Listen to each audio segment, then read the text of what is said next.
Reúnanse. Esto sucedió en Columbus, Ohio, el 1 de abril de 2006. Brian Shaffer entró a un bar a la 1:15 de la mañana con dos amigos. Una sola entrada, una sola salida. El edificio estaba cubierto de cámaras. Cada salida vigilada, cada puerta, todo vigilado, todo grabado. Brian era un estudiante de medicina de 27 años. El plan era terminar la escuela de medicina, luego la residencia, luego casarse con su novia Alexis, pero ese plan nunca sucedería. En un edificio cubierto por cámaras de seguridad, rodeado por 200 personas como testigos, en una habitación con una sola entrada y una sola salida, Brian Shaffer desapareció.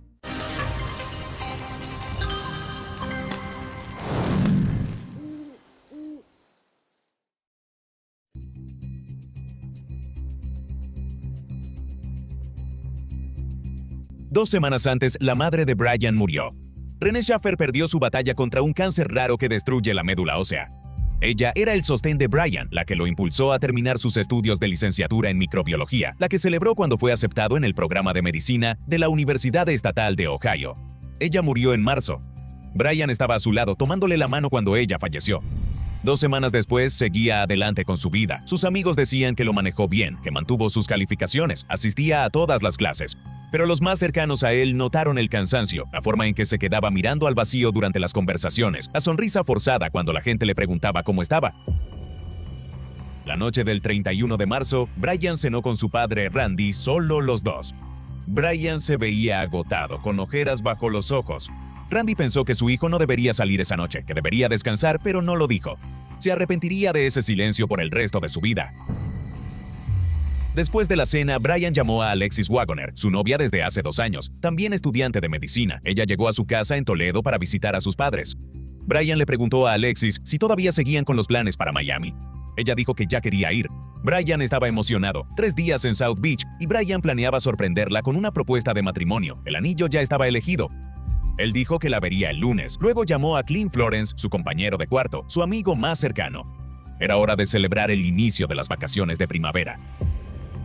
Empezaron en el Ugly Tuna alrededor de las 9, un bar en el segundo piso del edificio Gateway, cerca de la Universidad Estatal de Ohio. Tomaron una ronda, fueron de bar en bar por el Arena District y Short North. Un trago en cada parada, nada excesivo, solo 2 amigos desahogándose después de un semestre brutal y el peor mes en la vida de Brian. Alrededor de la medianoche se encontraron con Meredith Reed, una amiga de Clint. Ella se ofreció a llevarlos a su siguiente parada. Brian dijo, de regreso al Tuna, el último lugar donde Brian Shaffer sería visto con vida. El último lugar donde volverían a verlo.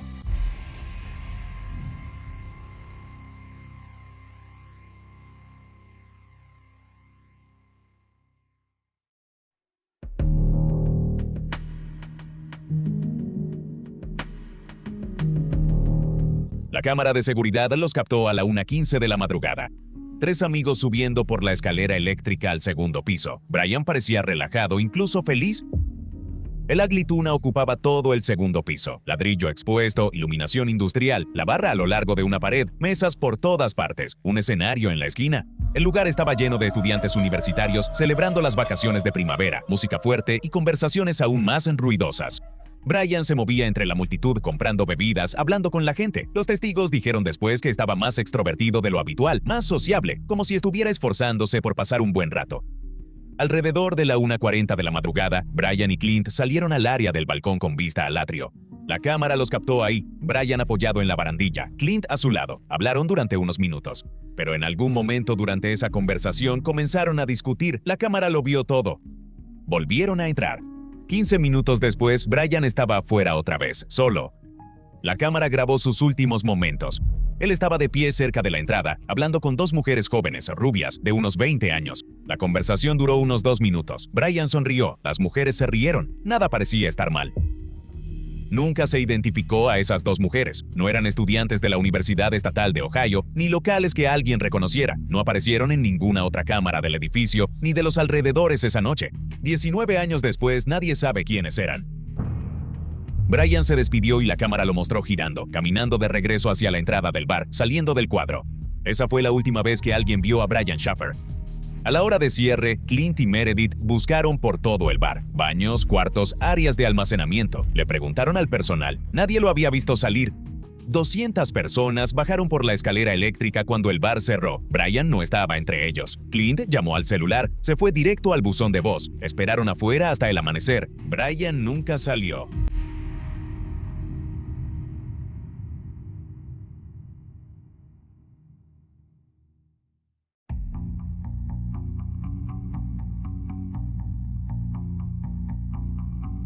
La policía revisó cada segundo de las grabaciones de seguridad, cada cámara, cada ángulo. El detective principal rastreó a cada persona que entró al bar esa noche y luego los rastreó al salir. Todos estaban identificados, todos excepto Brian. El detective les dijo a los reporteros: puedo decir con un 100% de certeza que Brian Shaffer no salió por la escalera eléctrica. El elevador de servicio requería una tarjeta de acceso, solo los empleados tenían acceso. El personal fue captado por las cámaras usándolo toda la noche. Ninguno coincidía con la descripción de Brian. Pero la salida trasera era más complicada de lo que parecía al principio. Una puerta de servicio, no muy lejos de donde Brian fue visto por última vez, daba a un pasillo en el primer piso que estaba conectado a una zona de construcción activa con su propia salida al exterior.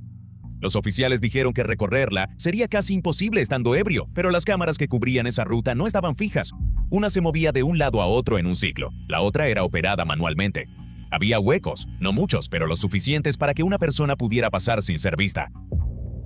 Esa era la única grieta en una caja sellada, y nadie puede probar que Brian pasó por ahí. Ningún testigo vio a alguien usar la salida, nadie vio a nadie en el sitio de construcción, pero el hueco existía. En un caso que parece imposible, cada detalle importa. La policía revisó las cámaras de otros 3 bares cercanos, ninguna de ellas vio a Brian tampoco. A donde sea que haya ido después de salir del encuadre de la cámara en el Tuna, ninguna otra cámara lo vio. Las unidades caninas rastrearon el olor de Brian desde la calle hasta la escalera eléctrica, subiendo hasta la entrada del bar. Luego, los perros dieron vueltas en el mismo lugar cerca de la puerta y se sentaron. El rastro se detuvo, como si Brian hubiera estado ahí un minuto y al siguiente ya no. La policía organizó grupos de búsqueda. Los voluntarios recorrieron el campus, zonas en construcción y edificios abandonados. Buscaron en el río Olentangy, que cruza Columbus cerca del campus. Incluso convencieron a la ciudad de permitirles buscar en el sistema de alcantarillado, en los contenedores de basura, en cada callejón en un radio de varios kilómetros. El departamento de Brian estaba a solo 6 cuadras del bar. Su auto estaba estacionado afuera. Nada dentro estaba alterado. Ropa en su closet, libros en su escritorio. Fuera cual fuera el plan de Brian, él planeaba regresar a casa. Su teléfono iba directamente al buzón de voz. En 2006 no había GPS, así que no había forma de rastrearlo. Tenía su cartera con él, pero no usó sus tarjetas de crédito, no tocó su cuenta bancaria, no hubo actividad en nada. El lunes por la mañana, el anillo de compromiso de Alexis seguía en su departamento. Ella esperó en el aeropuerto, pero Brian nunca apareció y el vuelo a Miami salió sin él.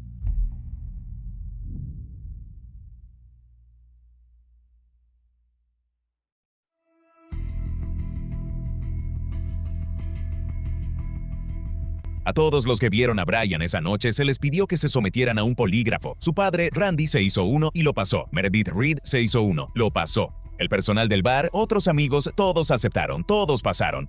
Todos excepto Clint Florence. Clint fue la única persona que pasó toda la noche con Brian, el último amigo que lo vio con vida, el que admitió que discutieron en el balcón, pero no quiso decir por qué. Cuando la policía le pidió que se sometiera a una prueba de polígrafo, se negó, luego contrató a un abogado. Más tarde fue citado a comparecer ante un gran jurado. También se negó a responder preguntas ahí. Negarse a hacerse una prueba del polígrafo es legalmente prudente. Los abogados defensores les dicen a sus clientes que los rechacen porque las máquinas no son confiables. La negativa de Clint no lo hace culpable, pero en un caso sin pistas ni pruebas, es el único hilo del que no dejan de tirar. Mientras tanto, la búsqueda se expandió hacia afuera. Un psíquico le dijo a Randy Shaffer que el cuerpo de Brian estaba en el agua cerca de un pilar de un puente. Así que Randy y Derek, el hermano menor de Brian, compraron botas de pescador, pasaron sus fines de semana en el río Olentangy, buscando debajo de los puentes. Randy acababa de enterrar a su esposa, y ahora estaba parado con el agua hasta las rodillas en agua helada, buscando el cuerpo de su hijo.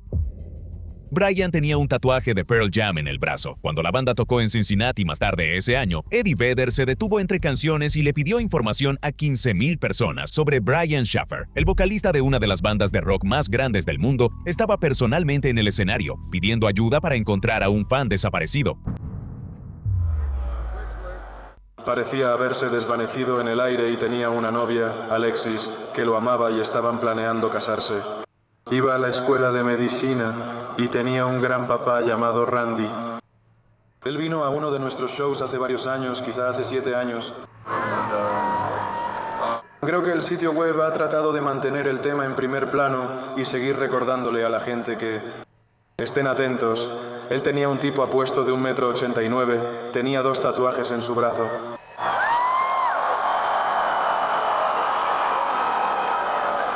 Así que han tratado de mantener el tema a flote, pero sin éxito. Así que estábamos tomando un momento allá atrás tratando de decidir qué tocar y solo queremos dedicarle esta canción y hacerle saber, donde sea que esté, que pensamos en él.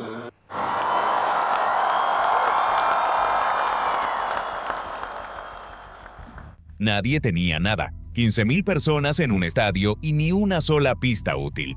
Luego, en septiembre, algo pasó. Alexis había estado llamando al teléfono de Brian todas las noches antes de dormir, todas y cada una de las noches desde abril, siempre lo mismo, directo al buzón de voz, directo al buzón de voz. Pero luego, una noche, 5 meses después de que Brian desapareciera, su teléfono sonó.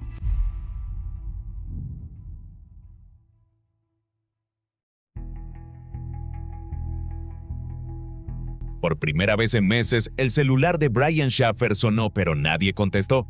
Singular, el proveedor de telefonía celular de Brian dijo que probablemente solo fue una falla, pero se detectó una señal del teléfono en una torre celular en Hilliard, Ohio, a 22 kilómetros al noroeste de Columbus. Algo activó ese teléfono.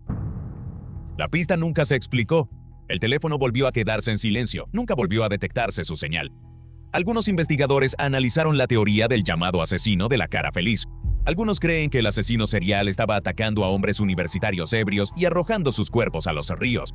Se creía que en varios estados habían aparecido en cuerpos de agua hombres jóvenes con un perfil similar al de Brian. La policía lo investigó, el FBI lo investigó. Ambos rechazaron cualquier conexión. Si el asesino de la cara feliz fuera real, y la mayoría de las autoridades dicen que no lo es, Brian sería la única víctima cuyo cuerpo nunca fue encontrado. Ahora se reportaron posibles avistamientos en Michigan, en Texas, en Suecia. Un hombre que coincidía con la descripción de Brian fue visto en un bar del Caribe, otro fue visto en una estación de autobuses en el suroeste. La policía investigó cada uno de ellos, envió oficiales, comparó fotos, revisó registros. Nada dio resultado. Randy Shaffer iba en coche a Columbus cada fin de semana durante 2 años. Caminó por las calles alrededor del edificio Gateway, repartió volantes, buscó en el río, contrató investigadores, gastó todo lo que tenía. En 2008, 2 años después de que Brian desapareciera, Randy murió en un accidente extraño cuando una rama se rompió de un árbol y cayó sobre él. Derek Shaffer, el hermano menor de Brian, heredó todo solo: la búsqueda, las preguntas, el peso de una familia que dejó de existir un miembro a la vez, una madre, un hermano, un padre. 3 personas se fueron en 2 años. Derek siguió buscando, todavía lo hace. Poco después de la muerte de Randy, el abogado de Clint Florence envió una carta a un investigador privado que trabajaba en el caso. En ella escribió: si Brian está vivo, que es lo que me han hecho creer después de hablar con el detective involucrado, entonces Brian es quien está causando dolor y dificultades a su familia, no Clint. El detective a cargo del caso creía que Brian estaba vivo. En 2020, la oficina del fiscal general de Ohio envejeció digitalmente la foto de Brian para mostrar cómo podría verse cuando tuviera poco más de 40 años. Dateline cubrió el caso. America's Most Wanted también lo cubrió. Internet nunca soltó el caso. Hay un subreddit dedicado a encontrarlo, y cada año, el 1 de abril, la gente comparte su foto y hace la misma pregunta: ¿dónde está Brian Shaffer? Hoy tendría 46 años. Han pasado 19 años. Su teléfono nunca ha vuelto a conectarse a otra torre. Sus tarjetas de crédito nunca se han usado. Su número de seguro social nunca ha aparecido en ninguna base de datos. No hay registros hospitalarios, ni reportes policiales, ni certificado de defunción. Su cuerpo nunca ha sido encontrado. El Ugly Tuna cerró hace años. El edificio todavía está en North High Street. Las cámaras ya no están. Nuevos negocios ocupan el lugar, pero la escalera eléctrica sigue funcionando. Pero en algún momento de esos segundos finales, en una pequeña ventana entre ángulos de cámara, entre un cuadro y el siguiente, un estudiante de medicina de 27 años desapareció. Las grabaciones siguen ahí, archivadas como evidencia policial, cuadro por cuadro, segundo a segundo. Las cámaras prueban que Brian Shaffer entró a ese edificio. También prueban que de alguna manera nunca salió.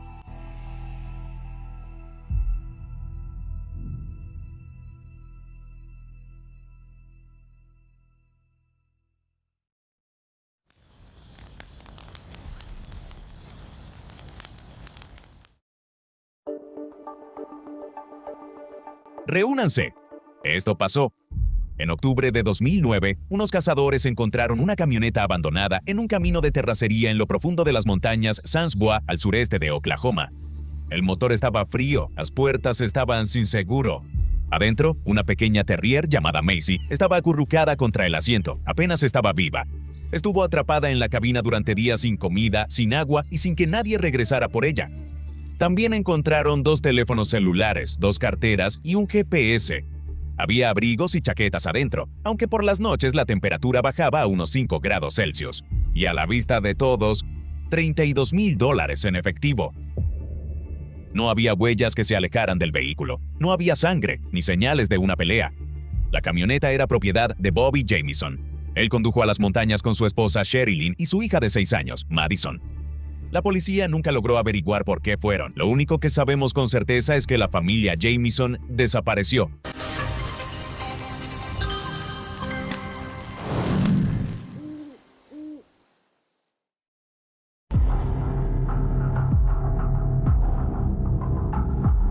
Bobby y Sherilyn Jamison vivían en Eufaula, un pueblo tranquilo a orillas del lago Eufaula, en el sureste de Oklahoma. Bobby tenía 44 años. Un accidente automovilístico grave años atrás le dejó dolor crónico de espalda. Vivía de una indemnización por discapacidad. Sherilyn tenía 40 años. Ella sufrió de trastorno bipolar durante años. Peleaban, luchaban, pero tenían a su hija Madison e hicieron un plan para irse.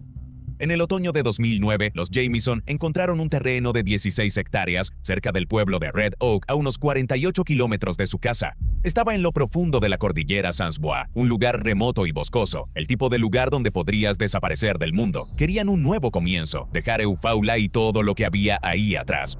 El 8 de octubre cargaron la camioneta y salieron a ver la propiedad. Madison iba en el asiento trasero con su perra Macy. Este fue el último día que alguien los vio con vida. Unos días después, unos cazadores encontraron la camioneta y la reportaron al sheriff del condado de Latimer. Cuando llegaron los agentes, lo primero que notaron fue al perro. Macy estaba deshidratada y débil, pero viva. Lo segundo que notaron fue el dinero, alrededor de $32,000 en efectivo a la vista. Nadie lo tocó. Las pertenencias de la familia también contaban una historia extraña. Sus identificaciones seguían en la camioneta, sus teléfonos también seguían en la camioneta, sus abrigos seguían en la camioneta. Y las noches de octubre en la sierra de Sans Bois eran frías. A donde sea que los Jamison fueron después de estacionarse, se fueron sin identificación, sin comunicación, sin dinero y sin la ropa adecuada para el clima. No se llevaron nada. Un detalle que notó el sheriff en las grabaciones de las cámaras de seguridad fue que, en un momento, Sherilyn puso un maletín marrón en la camioneta. Ese maletín nunca fue recuperado. Tampoco la pistola calibre 22 que ella guardó ahí. El dinero en efectivo, los $32,000, permaneció intacto cuando encontraron la camioneta. Los Jamison no eran ricos, no se sabía que llevaran efectivo.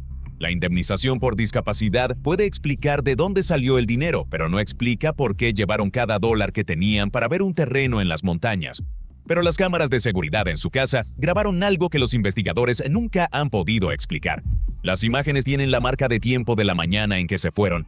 Muestran a Bobby y Sherilyn haciendo viaje tras viaje entre la casa y la camioneta, de un lado a otro, cargando cajas, llevando bolsas. No se hablan entre ellos, no se miran. Entre los viajes se detienen, se quedan completamente quietos y miran hacia la nada. No miran al suelo ni al cielo, solo a algún punto en la distancia. Luego, después de unos segundos, vuelven a moverse, al mismo ritmo, en el mismo silencio, como robots o zombies. El sheriff que revisó la grabación dijo que parecían estar en trance, sin discutir, sin apresurarse, sin comportarse como una pareja normal empacando para una excursión de un día. Solo una repetición mecánica y silenciosa. Como 2 personas actuando como si estuvieran programadas, como 2 personas sin libre albedrío.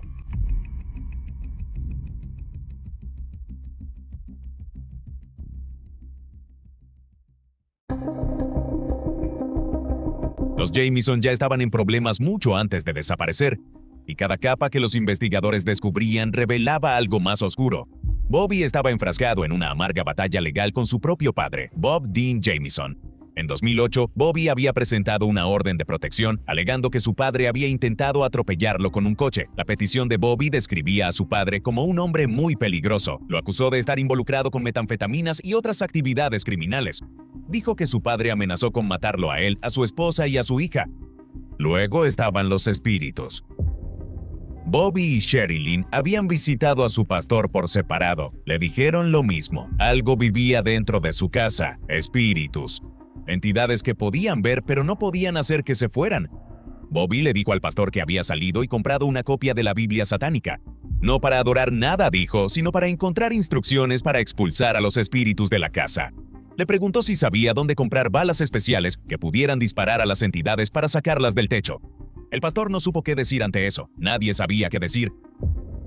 Un hombre de mantenimiento que había estado quedándose con la familia en las semanas antes de que desaparecieran tenía conexiones con grupos supremacistas blancos. Después de que los Jamieson desaparecieron, los investigadores lo investigaron a fondo. Lo entrevistaron varias veces, no pudieron vincularlo con la desaparición. En la propiedad había un gran contenedor de almacenamiento de metal en el que la familia planeaba mudarse mientras construían en el nuevo terreno. Sherilyn había pintado mensajes con aerosol en los costados. Una frase decía: "A las brujas no les gusta cuando matan a sus gatos". Los vecinos no sabían qué pensar al respecto, tampoco la policía. Dentro de la camioneta abandonada había una carta de 11 páginas de Sherilyn para Bobby, escrita a mano y llena de rabia. Lo llamó un ermitaño, dijo que le guardaba resentimiento, dijo que no lo necesitaba. Amigos que la leyeron después dijeron que no era una nota de despedida, era una carta llena de enojo y muy cruda, el tipo de cosa que escribes a las 3 de la mañana cuando ya no puedes más. Y luego estaba la última foto.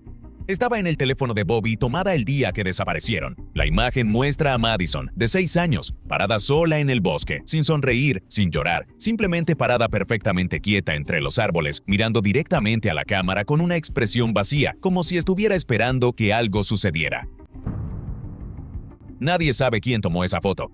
Estaba en el teléfono de Bobby, pero él no aparece en la foto, tampoco Sherilyn. Madison está sola, árboles detrás de ella, tierra bajo sus pies. Y quien quiera que tuviera ese teléfono, fue la última persona en ver a esa niña con vida.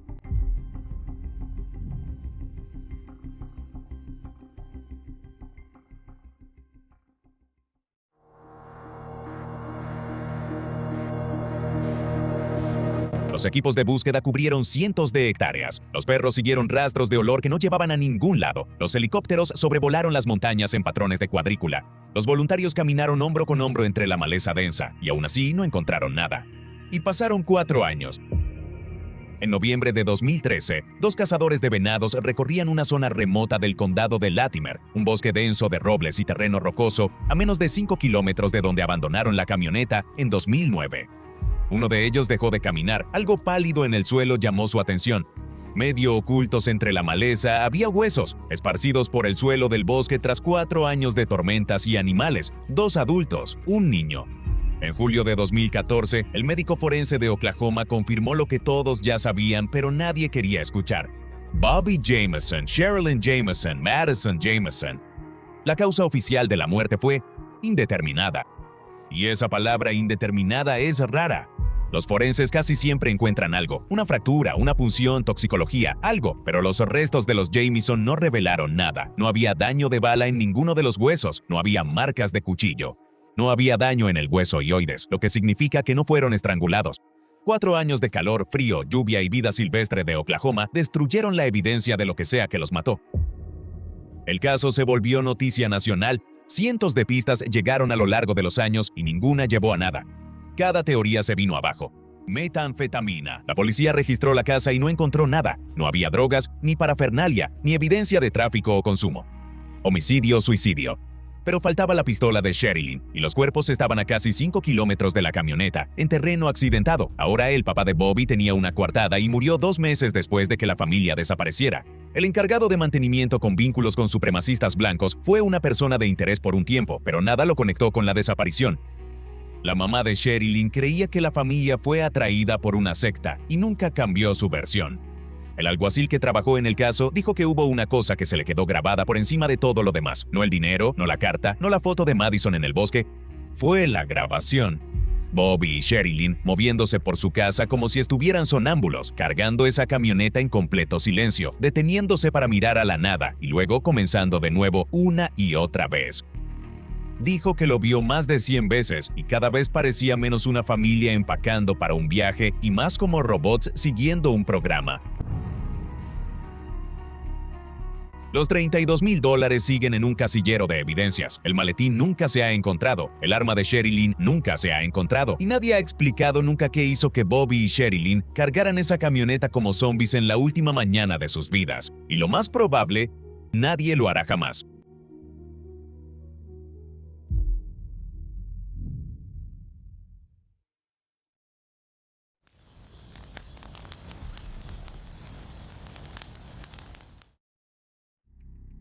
Reúnanse, esto sucedió. Marshall, Minnesota, 14 de mayo de 2008, unas 54 de la mañana. Brandon Swanson llamó a sus padres desde el costado de un camino oscuro. Tenía 19 años, era su último día de universidad. Su auto estaba en una zanja, solo necesitaba que lo recogieran. Su padre, Brian, salió en el auto a buscarlo. Siguieron hablando por teléfono durante 47 minutos. Brandon vio luces a lo lejos. Empezó a caminar hacia lo que pensaba que era el pueblo. Luego, hablando por teléfono con su padre, dijo, "Oh, mierda". Luego la llamada se cortó y Brandon desapareció.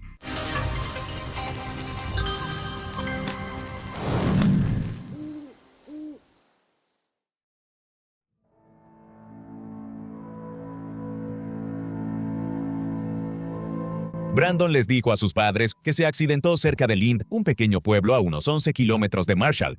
Ahí es donde su padre buscó, recorriendo esas carreteras, buscando un Chevy Lumina gris en una zanja, buscando a su hijo caminando por la carretera. Pero no encontró nada. A las 6:30 de la mañana, los Swanson reportaron que Brandon estaba desaparecido. El oficial no estaba preocupado. Un joven, último día de clases, había estado bebiendo. Probablemente estaba durmiendo en algún lugar para recuperarse. Un policía le dijo a Annette Swanson que su hijo tenía derecho a desaparecer. Ella no aceptó eso, insistió, exigió que revisaran los registros de llamadas. Bueno, los registros contaban una historia diferente. La última llamada de Brandon no se registró en una torre cerca de Lind, se registró cerca de Porter, a 40 kilómetros en la dirección opuesta.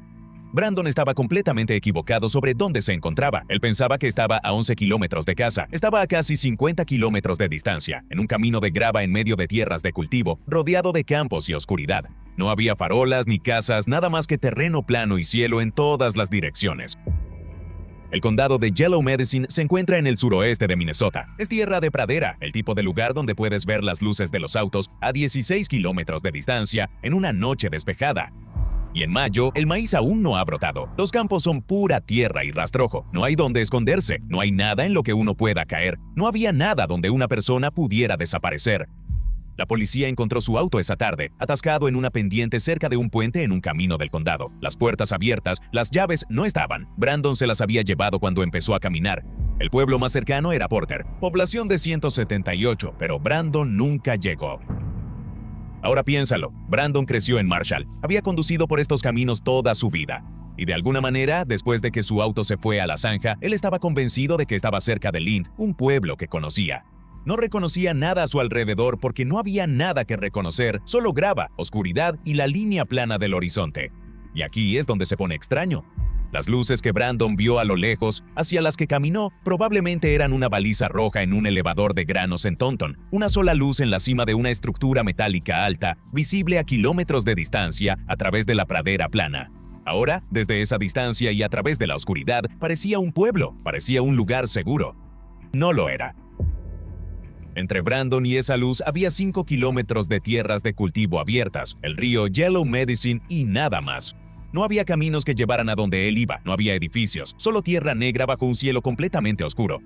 Brandon caminó en la noche con el teléfono pegado a la oreja, convencido de que iba hacia la civilización. En realidad, se dirigía a kilómetros de campos vacíos. Luego soltó una maldición al teléfono. Luego la línea se cortó.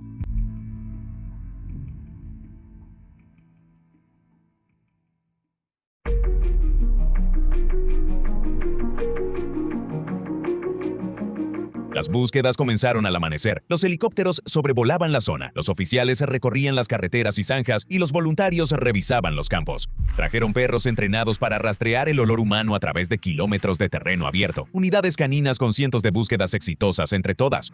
Perros que habían encontrado cuerpos enterrados bajo casi 2 metros de tierra. Los perros captaron el rastro de Brandon cerca de su auto y lo siguieron hacia el oeste-noroeste por caminos rurales, casi 5 kilómetros en la oscuridad, pasando cercas de alambre de púas y zanjas de drenaje hasta llegar a una granja abandonada, edificios oscuros, puertas colgando abiertas, nadie viviendo ahí desde hace años. Luego el rastro giró hacia el sur y siguió el río Yellow Medicine, un arroyo poco profundo que atraviesa las tierras de cultivo, orillas fangosas, maleza densa a ambos lados. Y Brandon había mencionado escuchar agua durante su llamada. Mencionó pasar cercas. Le dijo a su padre que el terreno se estaba volviendo irregular y más difícil de caminar. Los detalles coincidían perfectamente. Los adiestradores esperaban que el rastro terminara en la orilla del río, confirmando que Brandon cayó y se ahogó. Pero los perros no se detuvieron. Cruzaron el río Yellow Medicine, con el agua hasta la cintura en algunos lugares, y la corriente era lo suficientemente fuerte como para empujarles las piernas. Los perros captaron el olor en la orilla opuesta. Brandon había cruzado el río en la oscuridad, no cayó al agua, no se ahogó. Llegó al otro lado y siguió caminando. Los perros siguieron hacia el norte por un camino de grava hasta que llegaron al límite del condado de Yellow Medicine. Luego el rastro terminó. No en el río, no en un cuerpo. Se detuvo en medio de la nada. Campo abierto, sin estructuras, sin puntos de referencia, como si Brandon hubiera sido levantado de la faz de la tierra.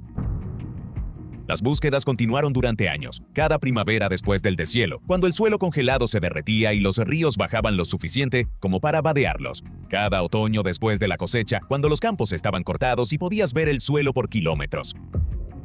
Los voluntarios caminaban en filas a través de la pradera, cubrieron más de 300 kilómetros cuadrados, recorrieron cada centímetro del río. Drenaron estanques, buscaron en edificios de granjas abandonadas uno por uno, graneros con techos colapsados, bodegas subterráneas llenas de agua estancada, silos de grano que no se habían abierto en décadas. Nada. No hay cuerpo, no hay ropa, no hay teléfono, no hay llaves, ni un solo hilo.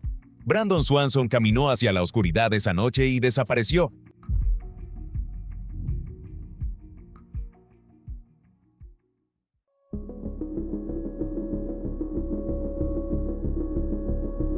La versión oficial es: Brandon se ahogó en el río Yellow Medicine. Caminando en la oscuridad, desorientado, tropezó y cayó al agua, y esa es la explicación más sencilla.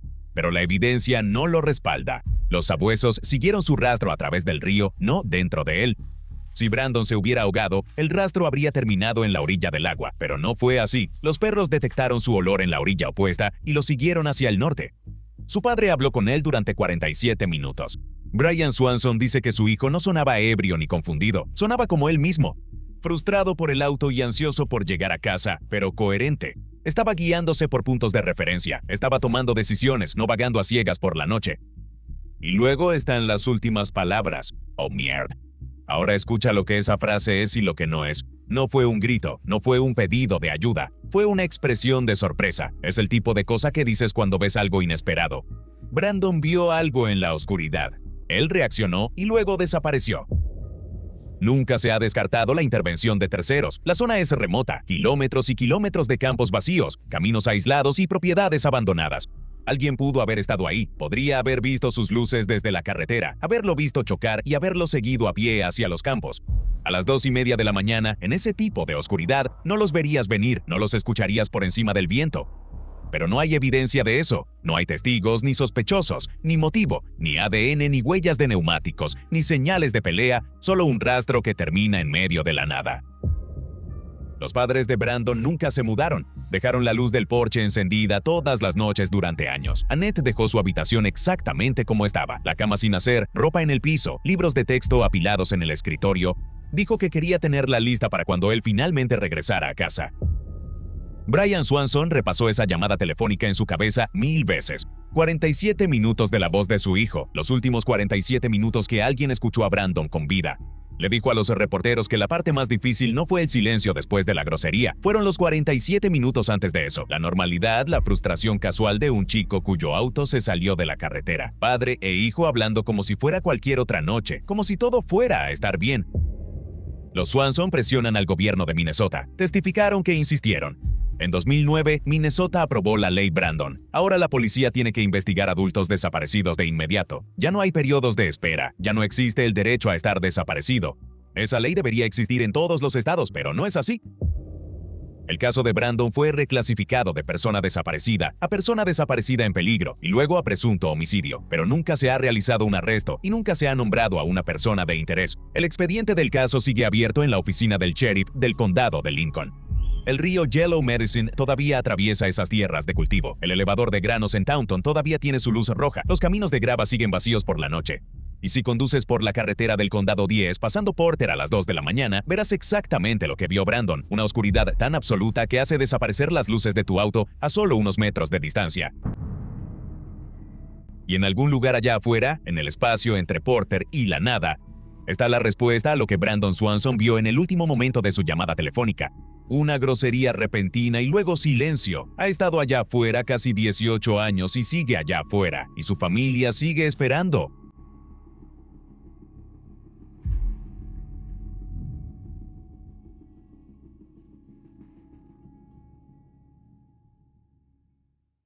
Muchas gracias por acompañarnos hoy. Mi nombre es AJ, esto es The White Files y esa fue una historia de fogata.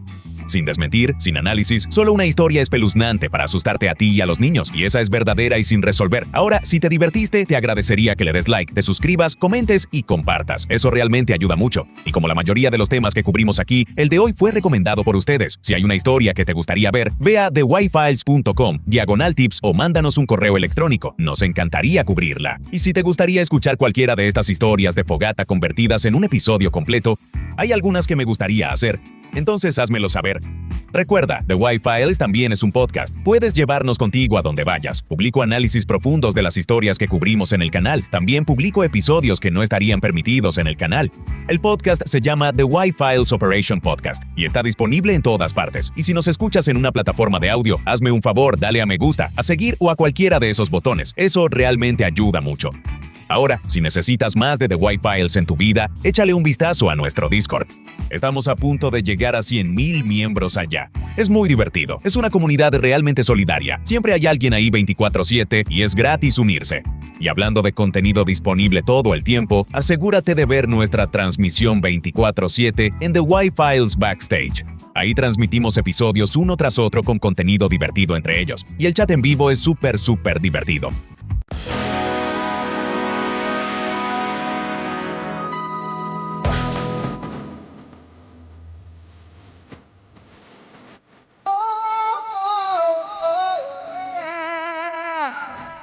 I play Philippians in Area 51. A secret code inside the Bible said I would.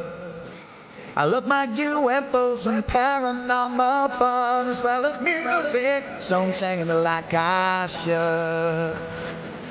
But then another conspiracy theory becomes the truth, my friends, and it never ends. No, it never ends.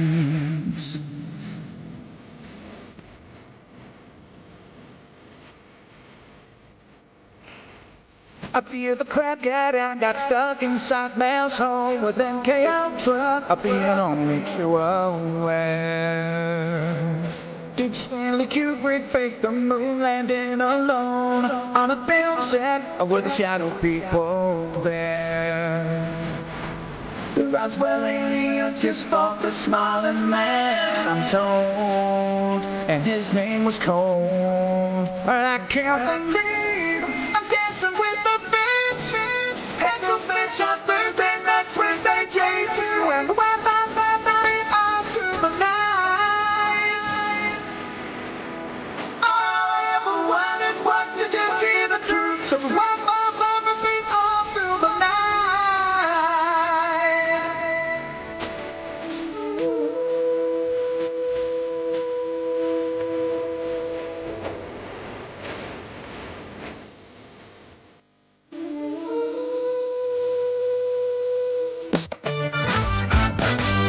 The Mothman sightings and the solar storm still come to Agatha, the secret city underground. Mysterious number stations, planets circle to Project Stargate, and what the Dark Watchers found. In a simulation, don't you worry though.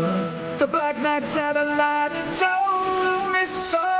I can't believe I'm dancing with the fishes. Head to fish on Thursday night, Wednesday J2, and the Wi-Fi's up all through the night. All I ever wanted was to just hear the truth, so the Wi-Fi's up all through the night. Head to fish on Thursday night, Wednesday J2, and the Wi-Fi's up